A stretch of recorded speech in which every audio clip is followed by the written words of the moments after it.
My name is Meg Muckenhoupt. I write about the environment, I write about urban land use, I write about a lot of different things, travel articles too. I have a certificate in field botany from the New England Wildflower Society. And a couple of years ago, I wrote this book about Boston gardens and green spaces because it seemed like there were a lot of interesting spots around Boston I was finding through going on trips with Mass Audubon or the Wildflower Society or looking at things the trustees of reservations held or lots of other organizations, but there wasn't one place where you could find information about all these things. If you look in Boston, there are at least 6, 7, 8, 9, 10 different nonprofit and government entities which hold the different parks and gardens and green spaces around Boston. And you can't, if you want to look in one block to make a plane, you have to look at 5 different websites to figure out where places are, when they're open, if they're open all year, if they have admission fees. So I put that in that book. That's why it's here. Also, I like going outside, and the idea of doing research for a book just by going to a park was extremely appealing. So what we're going to talk about tonight, the talk is going to have 3 parts. The first part, the shape of the city. I'm going to talk a little bit about why the Boston landscape looks the way it does, what it looked like when the Europeans arrived in 1630, which is very different from the way it looks now. It is flatter and bigger now, and there are good reasons for that. The second part of the talk, called The Lay of the Land, I'm going to talk about the origins of the Emerald Necklace and Mount Auburn Cemetery and Forest Hill Cemetery. The different parks arrived at different times and for very different reasons. And the reasons why people thought there should be green space in the city changed radically over time. Think about it for a moment. You have a city. Why do people come to cities? They come to sell things. They come to buy things. They come to build businesses. They come to meet people. They come for festivals.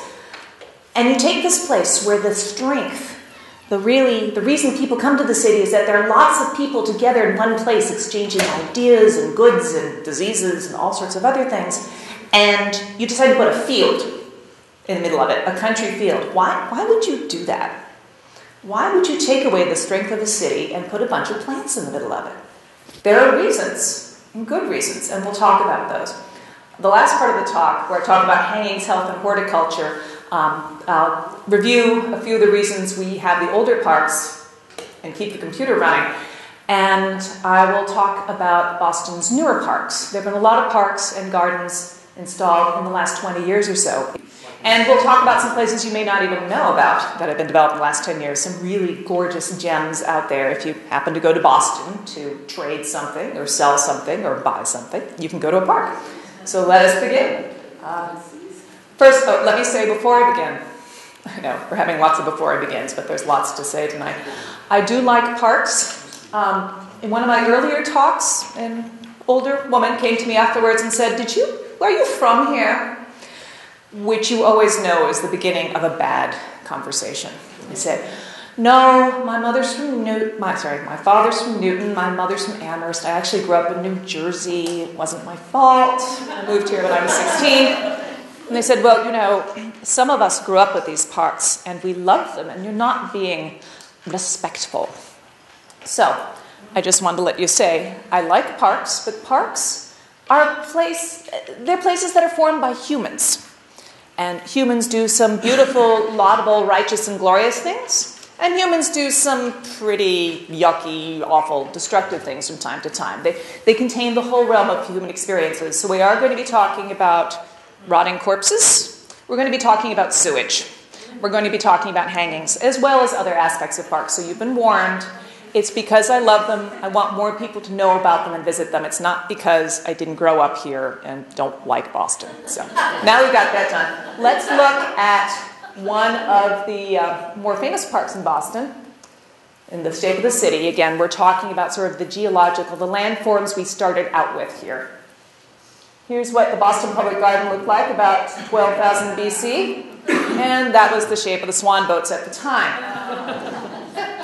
Basic point, we owe the fact that the Puritans settled here in the first place to the fact that Boston was a glacial landscape where we have tons and tons of sand moved around by thick hunks of ice 12,000 years ago. That's our glacier. You can see at the bottom it ends just about where I grew up in New Jersey. Again, no fault of my own. New Jersey's a great state. It is. Unless you're from Jersey City.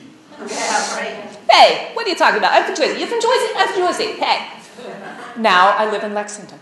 So, why did people settle on the Willamette Peninsula, where Boston is? Originally, the Puritans who lived in this area, well, the area around Boston, settled in Charlestown, across the Boston Harbor on the mainland. They found they had problems with drinking water. They didn't have enough of it. It may have been contaminated by salt water coming in, along the estuary. They may have had some problems with contamination by the animals and humans. I don't know, but for whatever reason, they couldn't find enough fresh water. And I'm just going to read this little selection from a book called, a magazine called Travels in Geology. Boston is a pile of glacial junk. The Puritans settled at the base of Beacon Hill because it is made of stratified sand from a glacial outwash channel. The layered deposits allowed groundwater to flow and pool at the base, where the settlers could collect it for drinking water. So, think about stuff you have in your kitchen. Now, that's a bad analogy.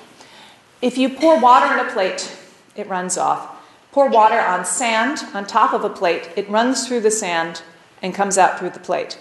That's basically what the Puritans were finding in Boston, that the water was trickling through the sand that made up Beacon Hill, which used to be twice as tall as it is now, by the way, and came out the bottom in a place that seems to now be called Spring Lane, which is off of Water Street. This is a plaque. If you happen to go on Spring Lane, which is near the downtown crossing area near Washington Street, you'll see this little plaque to Reverend William Blackston, who actually owned the land before the Puritans moved in, because he had abandoned another Puritan settlement down in Weymouth. He just didn't like people very much. He came here with some Puritans, moved to Boston. They said, "Can we have your land?" He said, "Yes, I'm going to move to the next state down." Didn't exist at the time. He moved to what is now Providence. The Blackstone River is named for this man who gave the drinking water to the Puritans. Blackstone. Who knew? Blackston, Blackstone. It's the same guy. Yeah. Spelling wasn't really standardized in 1630. Right. Anyway, if you know German, you'll notice that my name is not spelled properly for a German name, and that's because spelling wasn't standardized in 1880 when we got to this country either. So, here are just some examples of other glacial formations around Boston. The Boston Harbor Islands are drowned drumlins, distinctive hills you get when glaciers retreat and leave piles of more glacial junk behind. Look at your driveway this winter. If you spread sand on it, you may see some formations like this. Lumpy hills with one end a little bit thicker than the others. The Boston Harbor Islands is the only field of drowned drumlins, of drumlin hills underwater in the eastern United States. Go Boston. We also have glacial kettle hole lakes left behind when chunks of ice, called dead ice, fell off of glaciers and melted and left holes in the ground filled with water. That's Walden Pond. We live on a kettle hole in this town. Yes. Kingsbury Pond. Excellent. Kettle hole. Kettle hole, yep. Jamaica Pond is one too. Fresh Pond is. But let's take a look. What did Boston look like in 1600? Okay. Here's one illustration. For those of you who study maps or, push the little minus button on your GPS enough times. This doesn't look like Boston now. And you can see the area on the left where it says public garden is actually underwater. Or rather, it's a tidal flat. When the Puritans first settled, a lot of what we think of as Boston now was mud flats. Here's just another view of the same place. Note that Boston comes to a very, very skinny little piece of land at the bottom. Some people call that the Boston Neck or Dorchester Neck. One of the side effects of growing up in New Jersey is that when I saw the film Johnny Tremaine, people said, 1 if by land, 2 if by sea. I thought, why would they go by sea? I drove to see my grandmother in Newton. There's plenty of land there. They could just go by land, maybe cross over, I don't know, the Longfellow Bridge or something. And then I saw this map and realized, oh, right, if you were marching west, you'd have to go all the way down and all the way across before you could get up and attack people in poor Lexington. And this is a map from a book called Mapping Boston, which I find fascinating, showing about when different parts of Boston were made in which eras. This is important because a lot of Boston parks are made on made land. These are not pristine areas preserved by nature for our delicate sensibilities. These are places that were actually constructed that did not exist. The darkest area is the land that existed in 1630 during European settlement. The darkest green parts there are what you might call freelance landmaking. A guy owns a dock. He says, I could make more money if I could unload larger ships here. Let's make my dock larger. So you start throwing stuff in the water. Gravel, crockery, old cats, what have you got lying around? Until you have enough material to support a dock, and you build your dock a little bit farther, maybe a little bit farther, a little bit farther.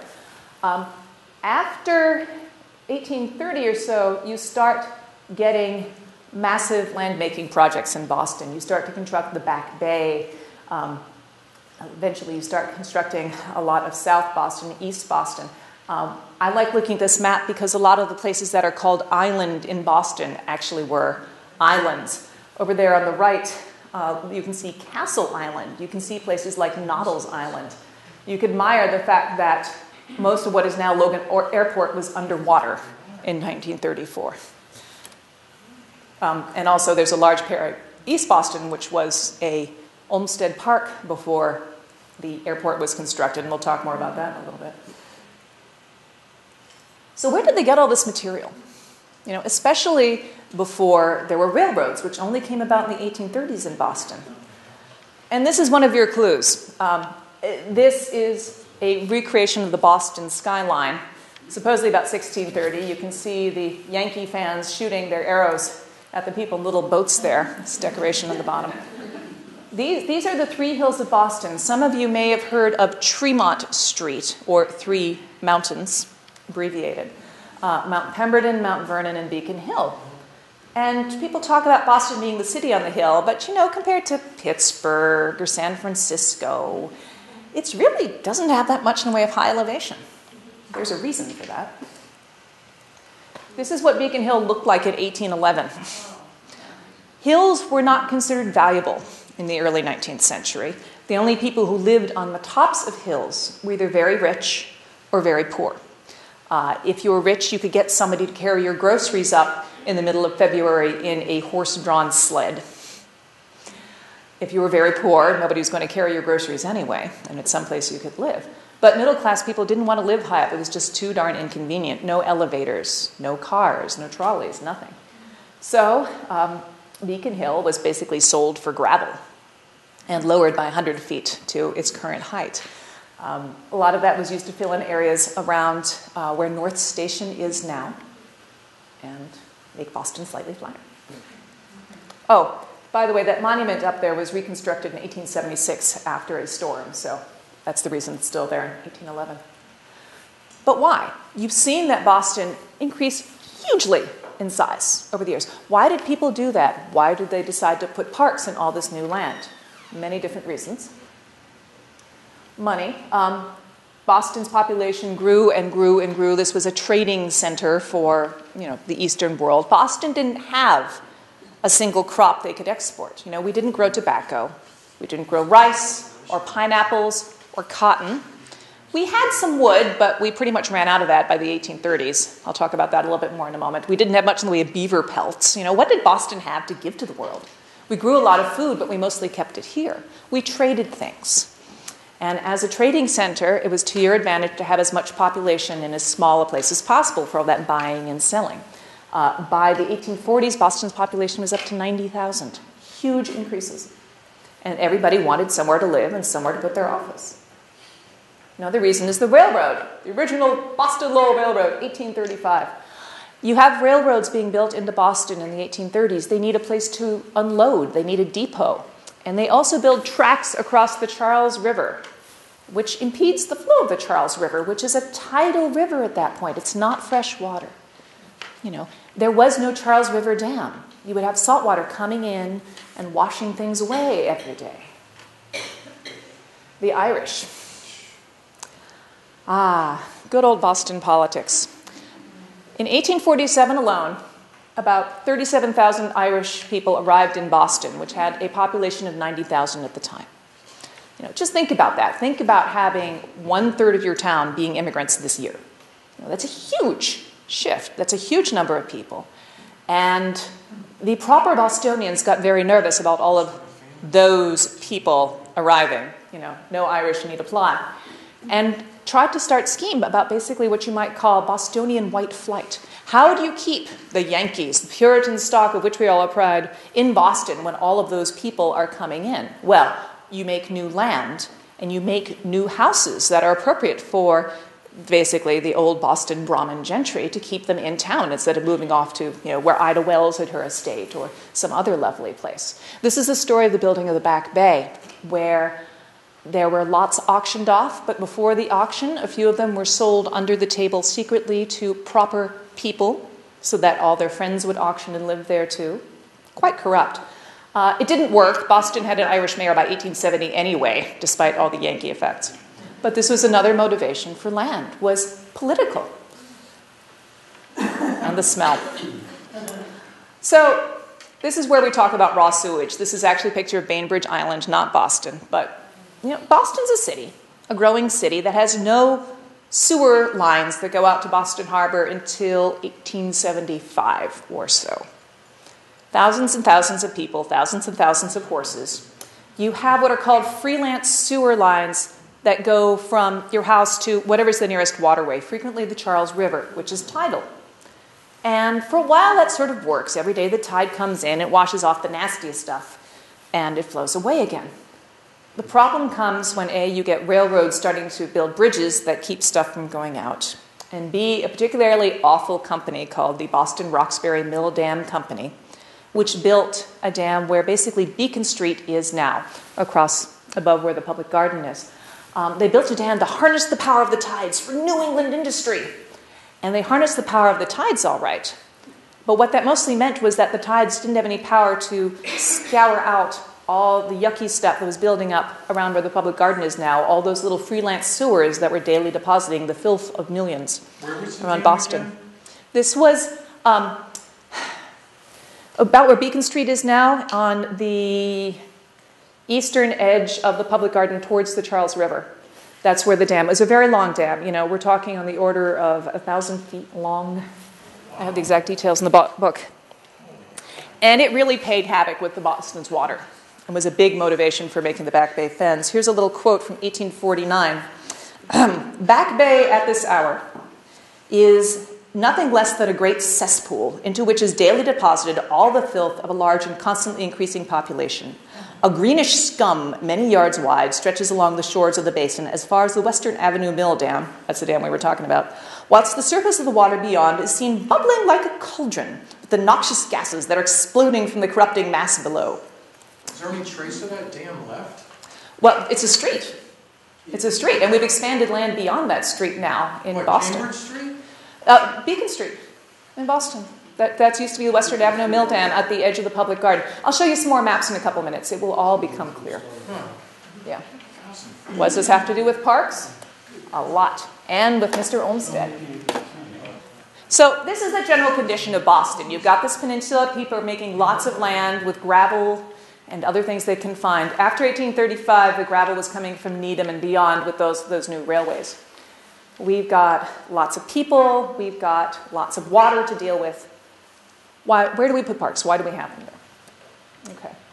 First park is, ta-da, the Boston Common, a useful park. This is that same picture of the peninsula in Boston turned sideways. And I'm just going to walk up and point to one little point.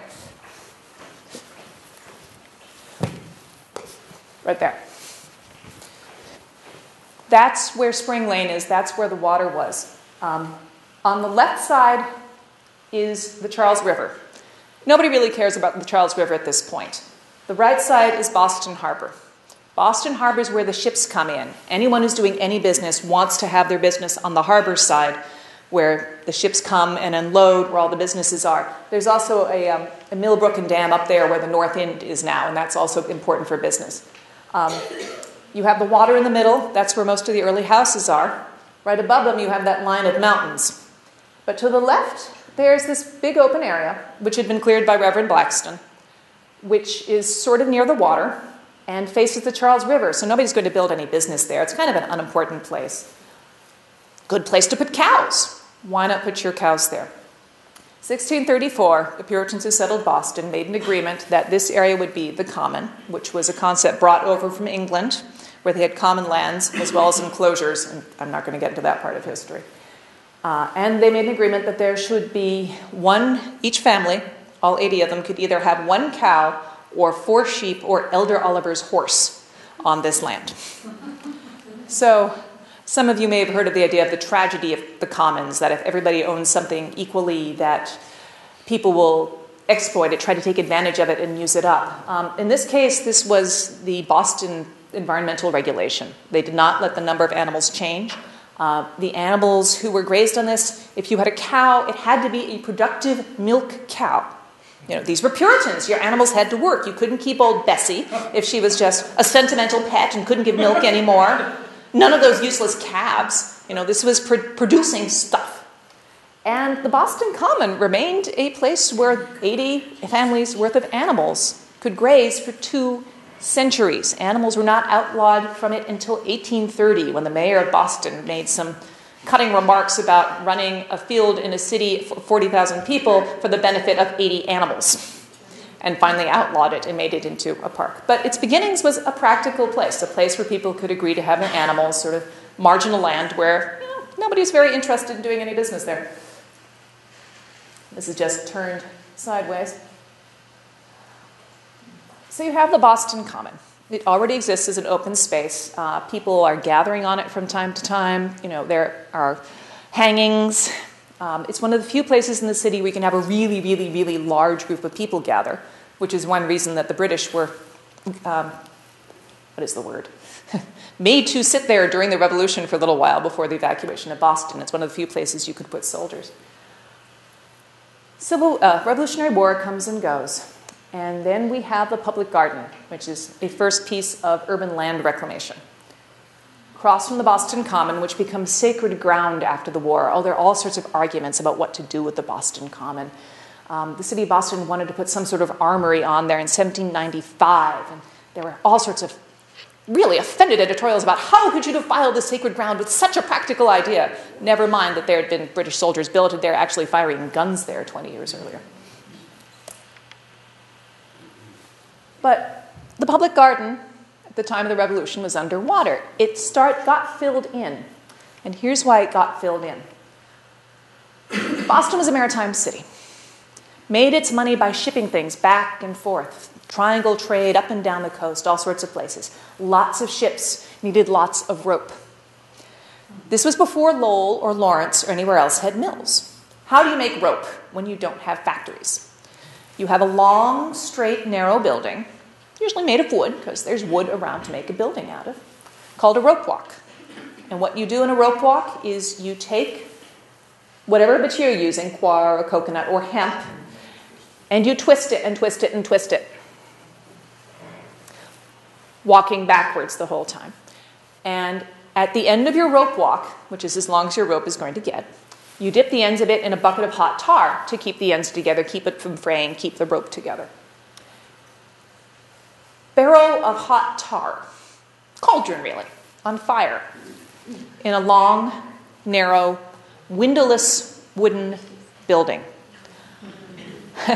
Fire trap is the word you're thinking of right now. There was a huge fire over in the Fort Hill section of Boston, near where Faneuil Hall is now, in 1795, and the city of Boston said, we can't have rope walks anywhere near people and businesses anymore. We've got to move them. Where can we put them? And what they offered the rope walk makers was a piece of land at the bottom of the Boston Common. Nobody lives over on that side of the Charles. It kind of smells bad. You can have it. Fill it in, and you can build your rope walks for free. And the rope walk makers said, wonderful, sure, we'll do that. And proceeded to have their rope walks burned down again twice, until the city of Boston finally said in about 1818, no, we don't want you in the town at all. Here, we'll pay you for the land to recompense you for your expenses. So I don't know if the rope walk makers made more money by selling rope or by getting free real estate from Boston and then selling it back. But Boston was left with this piece of land at the bottom of the Boston Common. What do you do with it? Well, what they did with it is they filled in a little bit more of it and finished it up to the edge of the common, built a seawall around the bottom of it, and sat around trying to figure out what to do with it. People wanted to put up 50 house lots there, again, very puritanical. If you have land, you should do something with it. Other people said, no, because this is across from the Boston Common. This is sacred space. Sort of the sacredness of a land where Americans had died fighting the British kind of migrated across the water to land that hadn't existed at the time.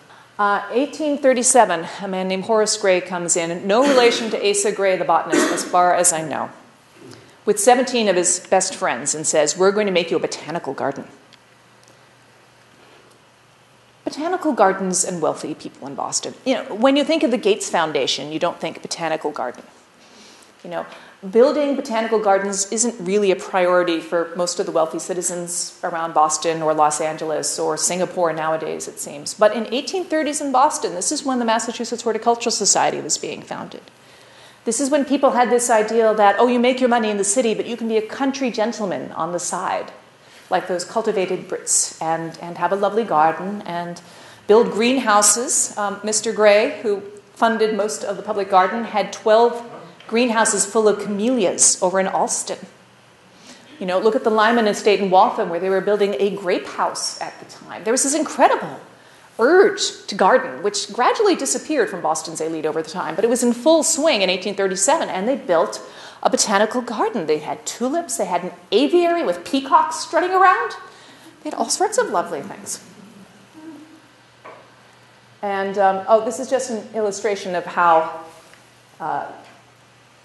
railroads started gumming up the Back Bay.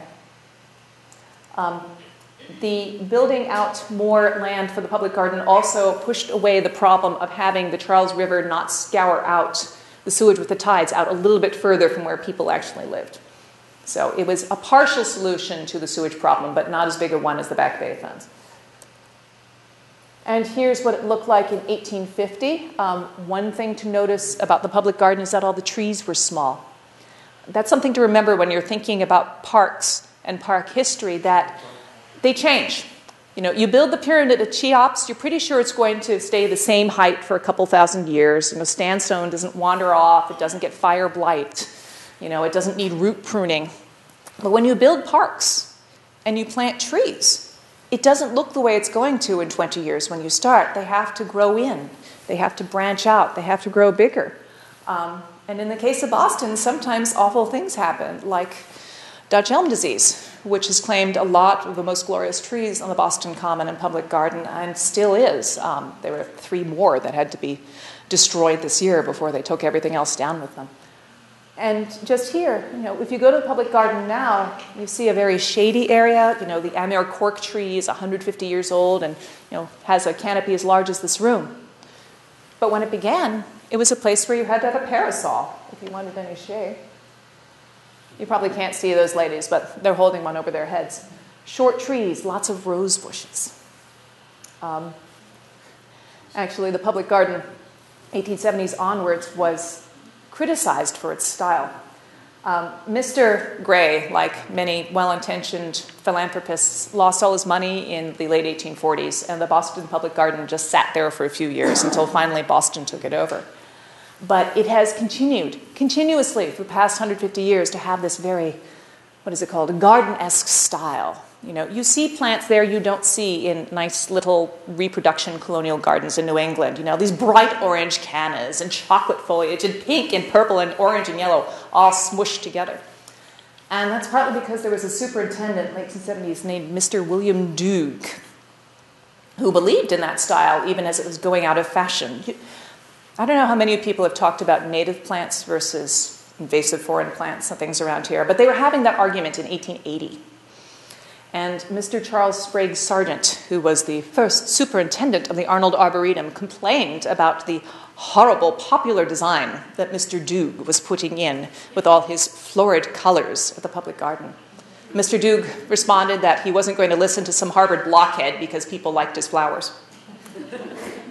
And in Boston, that sort of planting never went out of style, and it's continued to this day. And I love the fact that the Boston Parks Department has special greenhouses to grow cannas and tropical foliage every year just to put in that park. I'm getting off. Here's what it looks like today when you just have white tulips. Obviously they didn't get the message about the florid design there. Okay. We're going to talk for a moment about the Commonwealth Avenue Mall. I talked about the Back Bay being filled in, basically provide houses for fairly wealthy Bostonians. In the 1850s and 60s, if you wanted to be cool, you made things look like Paris, because Boston is the Paris of America. Nobody ever called Paris the Boston of France, but you see examples of this in the architecture of the Back Bay, a lot of mansard roofs introduced in Paris as a public health measure because the servants living up in the roofs could actually have windows to open and close, have some fresh air instead of being just too hot in the summer and too cold in the winter. Brought over to the Back Bay, installed there. And also installed in the Back Bay, a very formal Parisian-style boulevard. Very straight lines flanked by trees, interrupted by formal statues. This is the Alexander Hamilton statue, and this is what it looked like in the 19th century. And I just want you to contrast these short trees with the trees today. Looks really different. You're not in the middle of an expanding boulevard. You're held in. You're contained. It's like being in a tunnel. It feels much less like you're in the middle of a city, more like you're walking through sort of a stately forest in the middle of Boston. Except when you try to cross the street, you're reminded you're in the middle of a bunch of Boston drivers who are trying to kill you. But as long as you stay on the Commonwealth Avenue Mall, it's a very soothing sort of experience. Okay. Back Bay Fens. We've talked about the Boston Common, the original park of practical puritanical ideas and virtue, the public garden, preserved slightly because it was next to the Boston Common, slightly because wealthy people wanted it to be a park. We talked about the Commonwealth Avenue Mall, which is a side effect of the Back Bay filling. Here is the Back Bay Fens. The thing to notice about this is that it's a big, open, watery space. It's actually a wet meadow area, the sort of place where not the tide wouldn't come in every day, but every couple of weeks you would have water inundating the whole area and coming out. You wouldn't get your saltwater cordgrass, but you'd get your salt meadow cordgrass, a lot of salt-tolerant species, seaside lavender, seaside goldenrod. There are records of early colonists mowing the salt meadow cordgrass to feed their animals here during times of early settlement. Just wait, see what it looks like now. This is rotated, but this is roughly what that area looks like now. Not exactly a wide open space. Basically, the story of the Back Bay Fens. Bostonians started filling in the Back Bay. They wanted more space. We talked about there was a lot of population pressure and reasons to do this. And they had more and more problems with flooding around the area. That's what happens when you fill in a tidal estuary. The water has to go somewhere. They commissioned a contest for design for a park in the area. And a man named Herman Grundle, another good German name, from Somerville, won the competition. And his design was accepted. And then this guy had been doing some consulting in Boston parks, wandered in and talked to the judges and said, "Oh, you mentioned having a water problem around there. Does this design do anything about the water problem?" And they said, "No." And he said, "I could do something about your water problem." And they said, "Well, Mr. Olmsted, I guess so." So instead of having a delightful park designed by Mr. Grundle, who designed what's currently Foss Park in Somerville, not that anybody knows that, his name is forgotten to history, Frederick Law Olmsted designed the first artificial wetlands in the United States. And again, here is a shallow, wet meadow that became a curving oxbow river that empties out to the Charles. One thing to remember here is that much of the Charles River Esplanade didn't exist when he did that. On the right, where you see the number 32 in Charles Gate, that's where the park ended. There was more land filled in afterwards. If you look where the 25 and 30 are, those are also places that were filled in after Olmsted's design was completed. The Muddy River is man-made. Well, this portion of it is directed. I mean, the Muddy River certainly flowed into this area and was certainly flooding this area, but having it in this particular shape and this particular orientation, that is completely artificial. They had basically the 19th century equivalent of bulldozers doing massive earth movement to make a shallow river as opposed to a large damp meadow, which is what they had before. So they increased the amount of land where you could build things and directed the water. Although he did do some very clever things. You see how the land sort of slopes down to the river? Okay, so when the water rises, you don't have water pushing against a straight wall and scouring down. Some of you may have watched this sort of thing happening in your own basements, maybe even this week. You know, if water's flowing in, it tends to dig out. There's a lot of force directed downwards if it hits a wall. If it hits a slant, there won't be as much force directed downwards, and you get gradual rising as opposed to sudden flooding. He planted a lot of saltwater tolerant plants there because, again, this was still a tidal area day to day. And he ended up with some wide open spaces where people could sit. See, you have to wear a hat at this park. It's very formal. Let's see. This is not exactly what it looks like today, unfortunately. I don't know how many have gotten up to the back Bay Fens recently. That plant in the back there. How many of you are familiar with Phragmites australis? Yeah. Okay, there's one person. What do you think of Phragmites? They're tall. It's extremely invasive. And it grows in fresh water. This is the tragedy of the building of the Charles River Dam. 1910, Boston builds a dam to create the Esplanade, okay, a large freshwater basin where people could enjoy themselves, boat, and do all sorts of things. What happens at that point is that all of the plantings that Olmsted put in alongside the Back Bay Fens die because it goes from being saltwater, mildly saltwater, to being freshwater. About 50 years later, this stuff called Phragmites australis reeds move in. For those of you not familiar with the reed, Phragmites, they're invasive. They tend to form monocultures. You know, you get one started, it'll crowd out everything else. And they're big. They can grow to be about that tall. Which meant instead of having that wide open space before, where you could see across, you know, Olmsted design of having all these vistas, you started having green walls in the middle of a park, in the middle of a city. And when you have green walls, people can hide. And if there are places in the city where people can hide, people don't do very nice things there that they could do out in public. And I remember when I arrived in Boston, I was like, you don't go to the Back Bay Fens at night. You don't go there at all, really. There's currently, it's been put out to bed, so it's real, something called the Muddy River Restoration Project starting in Boston, which is supposed to go and scour out all of those reeds, take out all of the underlying silt there and replace it and try to plant new plants along there and get rid of the Phragmites. It's going to be a completely different park in 5 to 10 years, depending on how the contractors work and what sort of contamination they find under there. It's really interesting. They're going to be uncovering parts of the Muddy River, which are currently in culverts in front of the old Sears building. If any of you actually drive to the Longwood Medical area, there's that horrible traffic morass, sort of the edge of it near the riverway. That's going to look completely different. So adjust your travel time next spring. This is just a picture of Jamaica Pond. Frederick Law Olmsted looked at it and said, oh, it's perfect, so he didn't do anything to it, unlike building a new wetland like he did before.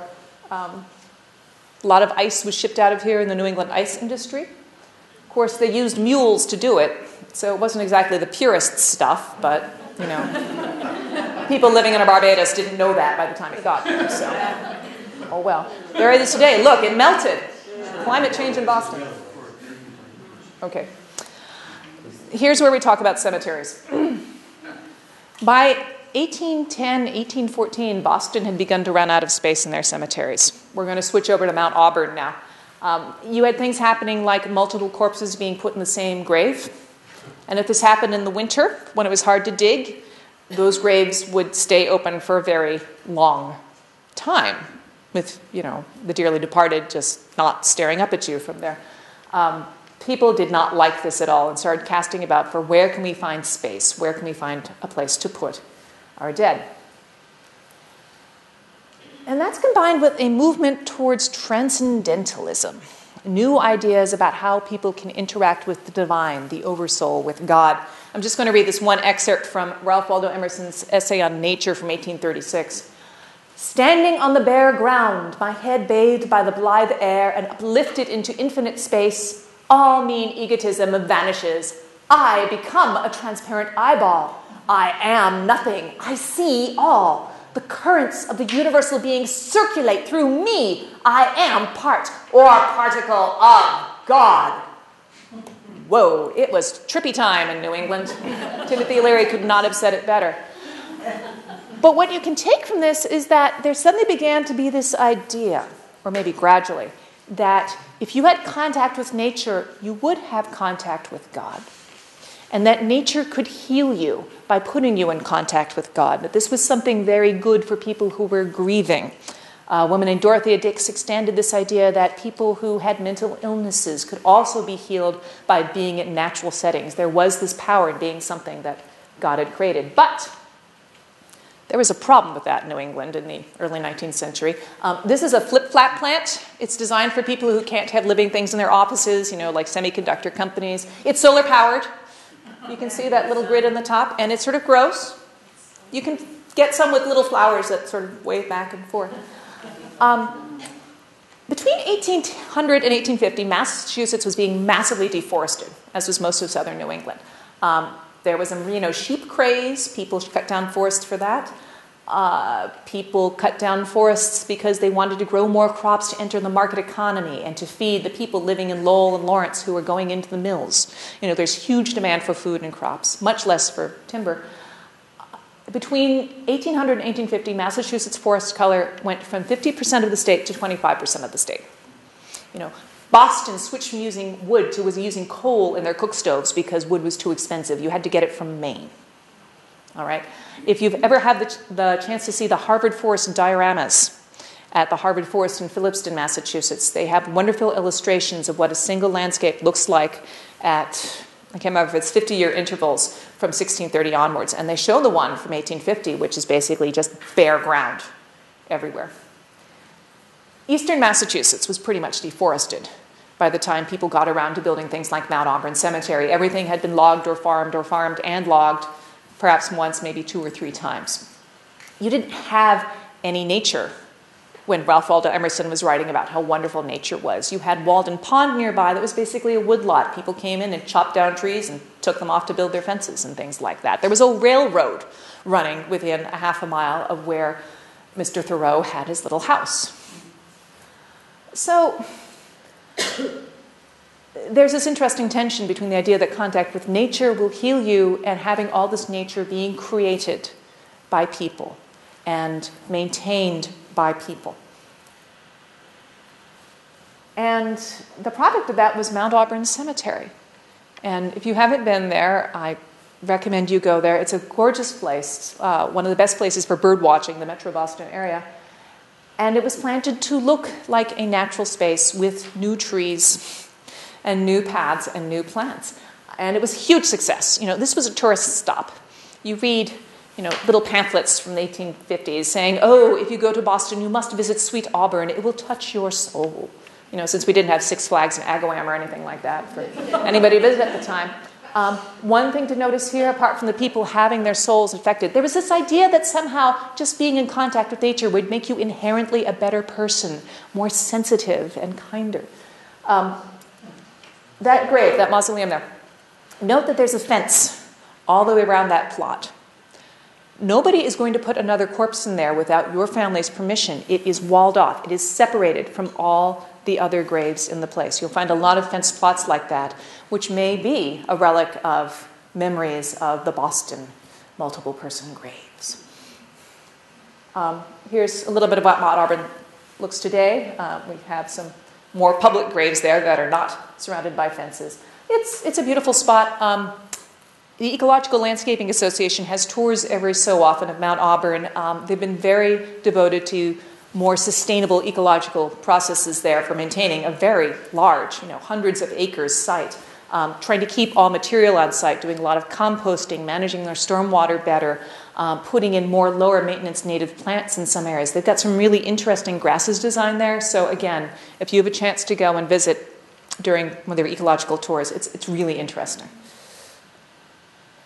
This is just a couple pictures of Forest Hills, founded by the same people as Mount Auburn, but about 20 years later in Boston. On the left, you can see you can actually rest in peace on your beds.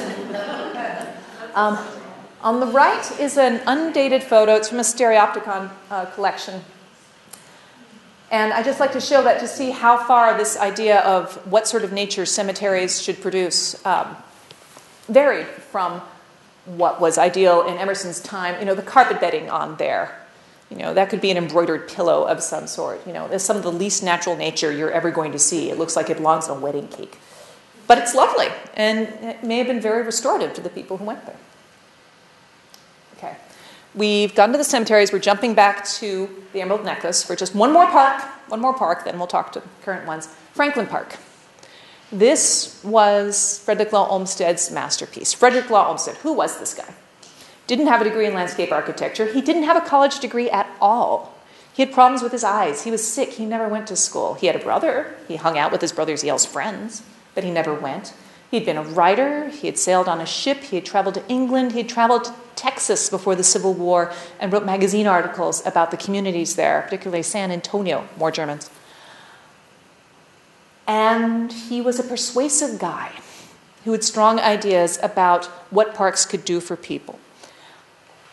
A little bit different from what you'd find in the early parts of the 19th century, where they talked about parks as a way of developing your spirit and communing with the divine.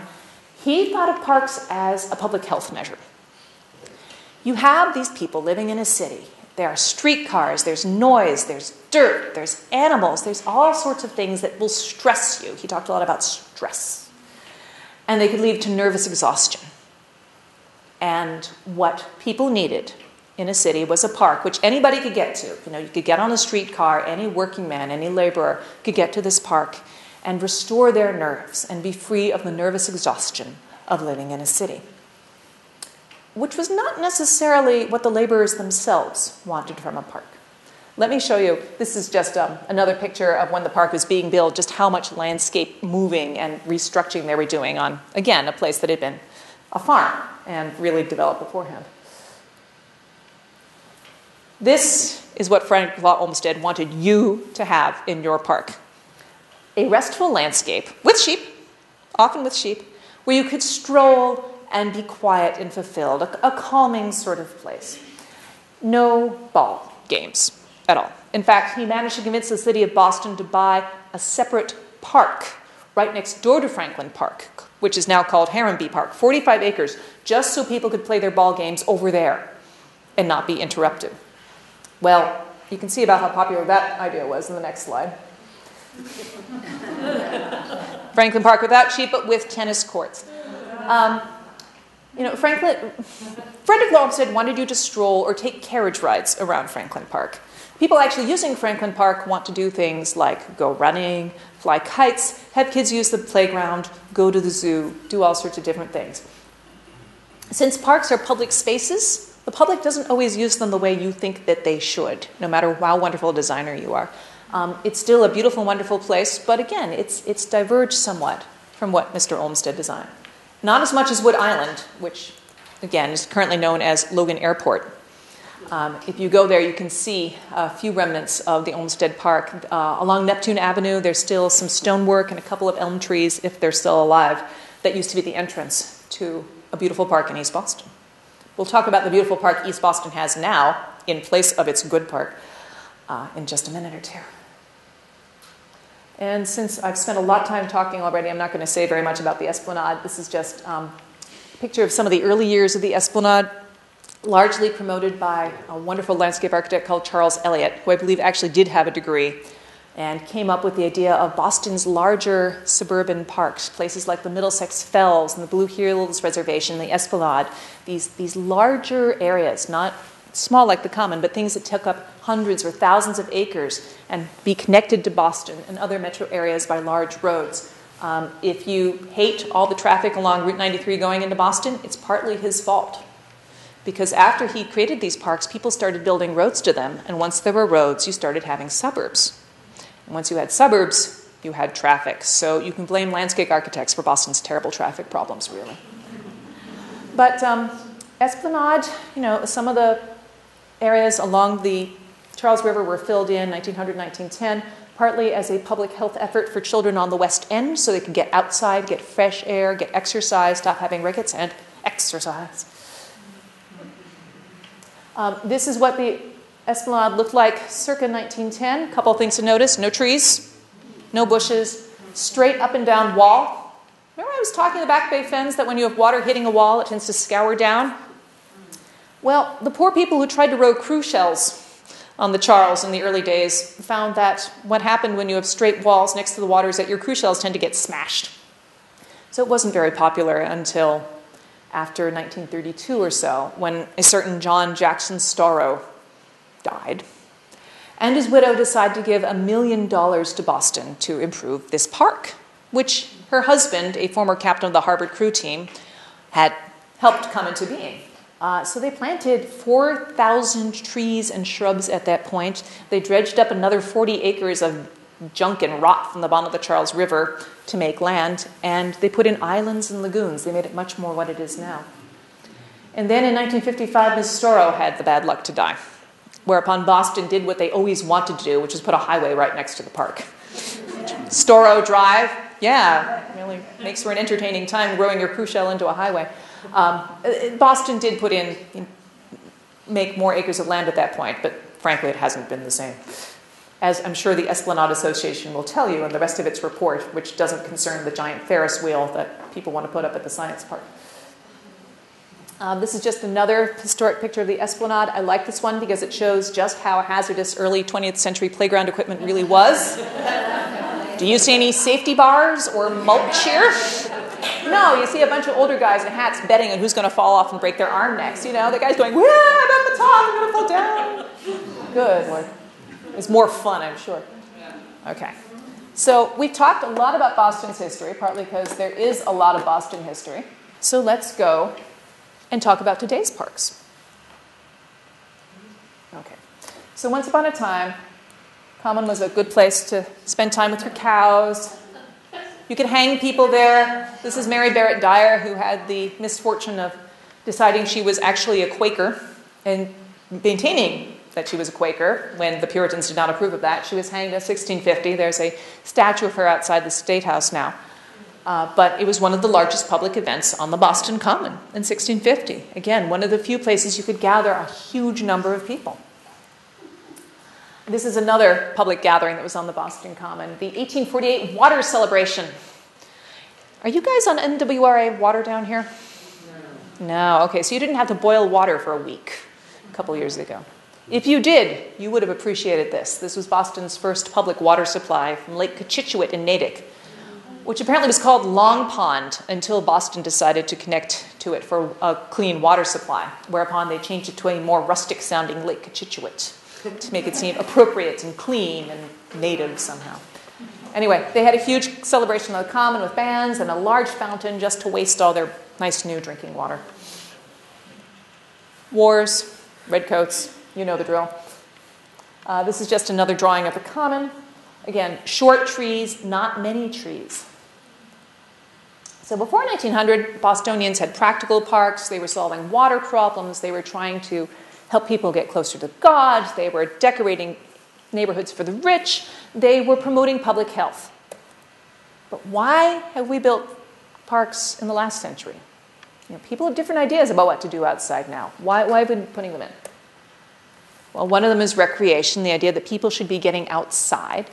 And the problem with building parks in Boston nowadays is that it's a lot harder to get permits to fill in wetlands than it used to be. Fancy that!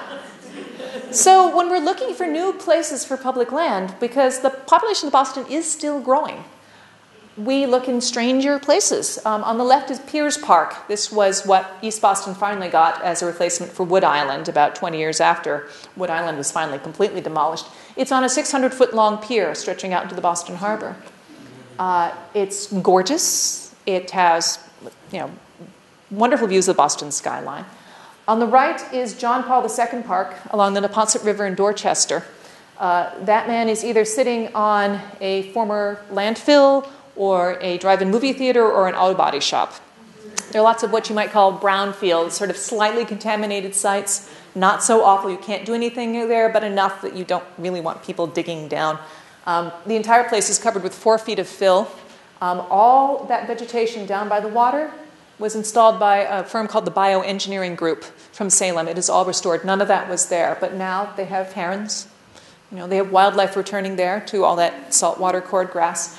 They can't put much in the way of trees because they don't want the roots going down to the stuff from the landfill and whatever methane-creating nastiness is down there. But they have one of the best kite festivals in Boston because you can't get your kite stuck in a tree.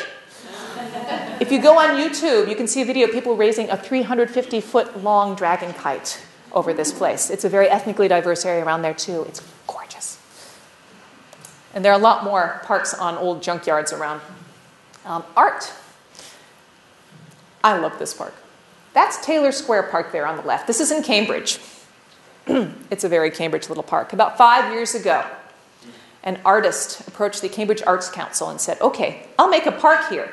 This park is about as big as 2 of those tables.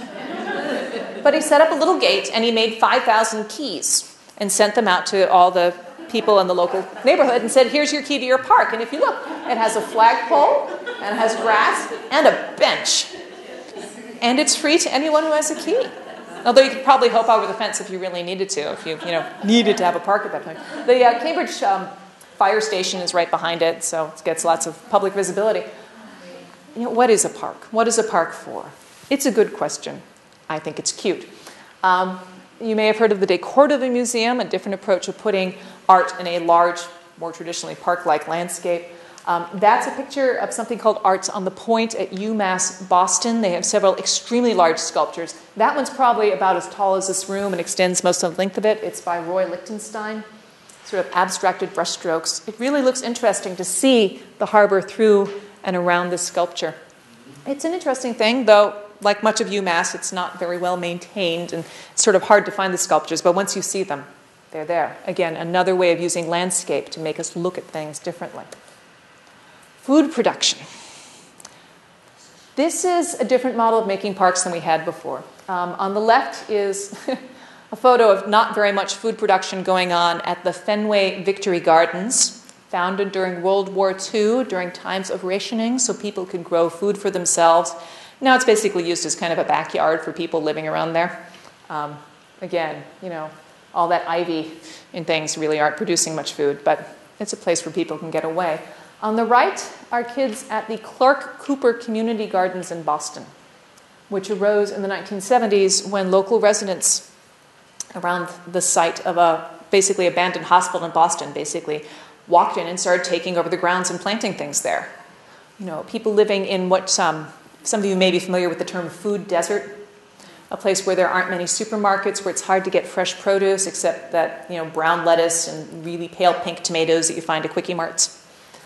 And there are over 100 families who participate in this community garden every year. South End Community Gardens developed when there was urban renewal in the 1960s. A lot of houses, blocks were torn down and then not replaced. Vacant lots in the community. People started planting things there and grew hundreds of community gardens, which are now maintained by the Boston Natural Areas Network. Again, allowing people to grow foods they can't find in stores. Things like bitter melon and machiche, Latin American, Asian foods, all sorts of things, and use the soil in their communities. Very different from having Mr. Horace Gray will give you a park on that abandoned site. Really a, dare I say it, grassroots initiative for these newer parks. Memorial gardens, the idea that people need contact with nature when they're grieving is still there. On the left is the Garden of Hope that's the Garden of Peace, pardon me. Behind Government Center in Boston, every single one of those stones has the name of a homicide victim on it. Some of them are very famous. I found the one for a little boy named Matthew Eapen, the Brooklyn boy who was shaken to death by his nanny. Or at least that's what the judge says. There are some people whose names you'd never know of who were there, but it feels like a river, and the river birches there help with the site. There's a sense of flow in nature there. On the right was an installation called the Cancer Garden of Hope. It was in Government Center.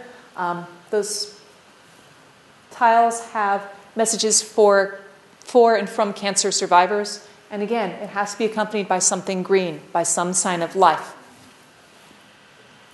There are also healing gardens. This is at the Yawkey Center for Outpatient Cancer Treatment in Boston. Some of you may have been there. 8th floor, made specifically for people who are undergoing cancer treatment. There are no scented plants or flowers here because they don't want anybody having a smell that could make them nauseated when they're getting certain types of medication. There are places you can stay out of the sun if you're photosensitive. You can stay inside glass and not be exposed outside at all if you need to be there. It's far enough above the Charles River that you get the view, but you don't hear the traffic. It's very contemplative, lots of Asian design motifs, especially since it's mostly foliage, because they didn't want to deal, again, with flowering plants. It's a very beautiful place. If you ever have to be there, unfortunately, the 8th floor, you can just walk out anytime you need to. Public mitigation requirements. This is definitely something the Puritans weren't thinking about when they established the Boston Common. This is the front of the development by Fidelity Investments. You want to build a big building in Boston, and you want to violate the zoning code just a little bit, make something just bigger than is supposed to be there. How do you do that? You say, we'll make something for the public. I know, we'll put in a park. And that's what Fidelity did. For those of you who go to the flower show, like Anne, this is basically across the street from that, although it's usually pretty brown when we have the flower show in March. The reason this particular park is famous is you see those sort of curvy things in the background, like things made of stone. That's a site-specific sculpture by the sculptor David Phillips. And a couple years after Fidelity put together this park and everybody loved it, they said, oh, we don't like those sculptures, we're going to take them out. Whereupon the sculptors sued and said, what part of site-specific did you not understand? You were destroying my work. And they had a lawsuit, and it took 3 or 4 years, and eventually Fidelity won. And by that time, I guess they were tired of the whole thing because they just left it there anyway. So they proved their point, and now they just didn't want to do it anymore. So you can still see a site-specific sculpture. There's actually lots of interesting sculptures on there by a variety of artists. There are a lot of little sea creatures, in the corners. If you bring bored children, they can look for the little frogs and nautiluses and things like that. It's a nifty park. Expressing local identity. This is part of the Rose Kennedy Greenway, the Chinatown Park. It was created really with a lot of consultation with the community. It has a lot of East Asian plants and motifs. You can see the bamboo there. They have ginkgo. They have azaleas. They have patterns of stone on the ground. They're supposed to look like fish scales. They have a gate that's supposed to look like ocean waves. They have a water feature. It's not very big, it's probably maybe 2 of these rooms altogether, but it's always mobbed, especially at lunchtime. It really provides a gateway saying you're entering a culture, a particular space with particular people here in Chinatown. We need to put the dirt somewhere. Big dig.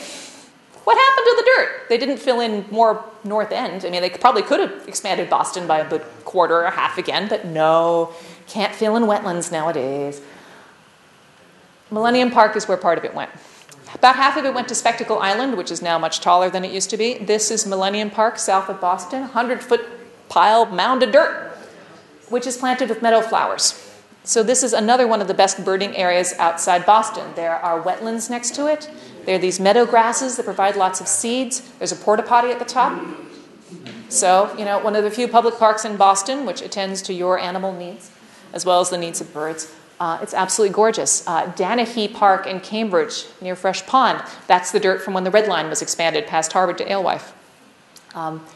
Back Bay Fens, those areas before that were filled in, that was the expansion of the subway to Boylston Street. Every time we build another subway, we have to build another park. Who knew? Urban wilds. Again, not a priority of our Puritan ancestors. This is Allendale Urban Wild. If you ever go to the Arnold Arboretum, you might see some woods across the street. That's a 90-acre forest. It's not publicized. It's part of the city of Boston. They have 90 urban wilds in different areas. This is probably the largest one. It's an oak hickory forest. They have blueberries growing there. I haven't been there in May, but I wouldn't be surprised if you could find lady slippers there. Bring your tag. You can match it up, identify it. The Appalachian Mountain Club built trails there about 10 years ago. There's a map, there's an ice house, there's a spring. Last time I was there was a party site, you could tell, pretty near the entrance, but the rest of it was just quiet because everybody's over at the Arnold Arboretum walking around on asphalt instead of being in an oak hickory forest in the middle of Boston. More people should go here. Creating habitat. This was a parking lot 20 years ago. This is Rambler Park. It's just around the corner from Fenway Park, corner of Peterborough and Kilmarnock Street. When the Ramblers, who made quite a lot of money, decided to give their parking lot back to the Fenway community, they asked people, what do you want? And they said, we don't want any skateboarders. We don't want any more playgrounds. We have enough children as it is. People wanted a passive park and a place that would support birds. And that's what they got. It's, again, this is not a large park, but it's exquisitely planted. Here you can see the blue flag iris in the fall. There's a lot of Rebecca echinacea, a lot of seed-bearing stuff for the finches. They have gum trees. They have the dogwoods. It's just beautiful. And the birds do come, partly because it's next to the Fenway, so they can get some water over there. They have concerts. They have, you can see a little bit of a trellis up there where bands play. It's tiny and it's new because, like I said, when you're building parks in the city now, you have to look in new places. In this case, they look for a parking lot. Gorgeous. Green roofs. Top of the Children's Museum, also the Stata Center at MIT and some of Harvard's buildings are planting sedums on the roof. The Apple Store in Boston has one too. If you're building new buildings and you don't want stormwater runoff going into the sewers, this is one way to deal with it. Green roofs, they act like a sponge. So instead of having water coming down and splishing off like it's falling on a plate, it basically falls on a sponge. Cities like that when they're dealing with water quality issues in the Boston Harbor. It looks kind of pretty. It also cools down the local environment. All of you know about plants doing envirotranspiration. They release water into the air gradually, and they're kind of cool. The one at Harvard has squares of red sedums and green sedums in sort of a checkerboard pattern, and it looks quite striking. Legacy of the Rich. Thank you, Mrs. Gardner, for leaving us your stuff and telling us we couldn't touch it or change it. Although the garden gets changed every month, as I'm sure you're aware. April is Hanging Nasturtium Month, where they have the trailing nasturtiums come down. There are several estates around Boston and Massachusetts left to us. The Trustees of Reservations has some of them. Historic Mass has some of them. Audubon Society has some of them. And this is the Gardner Museum. If you go there, the new wing has a small greenhouse area where you can look and see some of the things they're raising to put in every month. It's pretty interesting. They have some interesting children's materials there. Yes, ma'am? They also cleaned up that little park in front of the new wing in Evans Way. And that's the Green Necklace, I think. It was. Mm-hmm. Well, they also have an area of it where they haven't decided what to do with it yet. The problem with the Gardner Museum is you can't historically reproduce the original design because it's been through about 10 different designs. It seems like every 10 years somebody else has had a great idea of what to do with the Gardner Museum garden. So there's the one area where they have that sort of grid planting of the trees that they're going to plant out in a couple of years to sites around Boston. And then they have the older area behind the wall. It's a competition. Yeah. I think it's been won by somebody. Yeah. Yeah. There's a competition to read this as for the monks' garden. Yes, that's exactly what I'm talking about. Monks, not a monk with a canal. Yeah. Okay. And there's been a competition to redesign that area, which I think somebody has won. Okay. But I don't know when it works for this stuff. Well, gosh darn it, I get their mailings and they haven't sent me anything about it yet. So I will talk to the public relations staff because, this is something, I get their landscape lecture series announcements and they should have sent this to me by now. So thank you, I'll look it up and see about that. So yeah, because it was looking pretty scrubby and actually kind of yucky last time I went there. So as opposed to the interior, which looks great. And that's, let me just say one word about the Rose Kennedy Greenway, and then we can be released to eat more wonderful apple cake and those maple cream cookies, which were also quite delightful. The Kennedy Greenway, it's interesting to watch how it's been changing because, again, this is a place that appeared not because wealthy people wanted it, not because people from the grassroots came up for it, but sort of as a side effect of putting the central artery underground, which I think was a very good idea, having tried to get to North End from Faneuil Hall several times in the 1980s and been quite discouraged. And the problem is that nobody really wants to own it. We're in this curious place where you have public land, it's owned by the Massachusetts Department of Transportation, being managed by a private group. which may or may not have the same priorities as the state in doing it. You know, the state didn't want to own it and pay for it. The city didn't want to own it and pay for it. The Department of Transportation, the Turnpike Authority, didn't want to own it. So now we've got this rather curious setup, which has worked surprisingly well, given, you know, the odd circumstances of its origin. The trees in the Greenway, if you haven't visited recently, they started as short trees. A lot of them are very large trees. And like the Commonwealth Avenue Mall, it's gone from seeming like a place where you're between traffic to a place where you're enclosed, where you're walking in a different place than the rest of the city. I saw a lot of complaints early on about the Greenway not having a sense of place, that there wasn't any there. And in some of the areas, especially between Rose Wharf and South Station, there is a there, even though we don't have Occupy Boston there, making it a real landmark anymore. And I can tell you more about that, too. It's actually developing. It's actually becoming something. So I have hopes for it.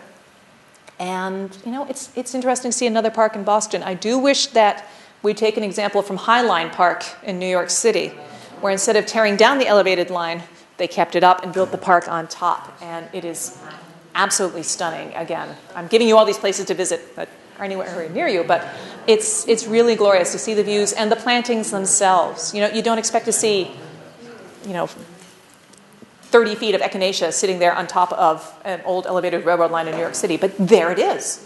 And there are the bees. And that's the thing about the Kennedy Greenway, too. If you go there on a Sunday afternoon, you can hear buzzing. There are hotels, the Intercontinental Hotel and 3 other hotels around Boston keep bees, which come and go and collect pollen and nectar from the pycnanthus and other things on the Greenway. So it's interesting to see how it's affecting the local ecology. And I look forward to seeing more parks in Boston in the future. Go visit them. Thank you very much for having me tonight.